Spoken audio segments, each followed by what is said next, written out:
যাচ্ছে, ফিতনা ঢুকে যাচ্ছে। আজকে আমি বলি, নবী বলছেন এমন কোন ঘর থাকবে না যেই ঘরের ভিতরে ফিতনা ঢুকবে না। আবু দাউদের বর্ণনায় নবী সাল্লাল্লাহু আলাইহি সাল্লাম বলেন, একটা ফিতনার নাম হবে ফিতনাতুন, ফিতনাতুন, যেই ফিতনার নাম হবে দুহায়ে মা। এমন এক ফিতনার নাম দুহায়ে মা হবে, সাহাবীরা জীবনে কোনোদিন শুনে নাই। আল্লাহর হাবিব বললেন ফিতনাতুদ দুহায়ে মা এমন হবে, লাতমাতুহু লাতমাতা, প্রত্যেক ঘরে ঘরে থাপড়াবে, এক ঘরও বাদ যাবে না, সব ঘরে ঘরে ঢুকে যাবে। এখন যদি আমি প্রশ্ন করি, মোবাইল এখন ঘরে ঘরে আছে না নাই? কার কার নাই?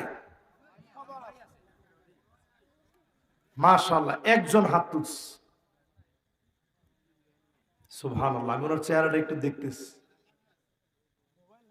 না না, মোবাইল কার কার নাই একটু দেখি তো।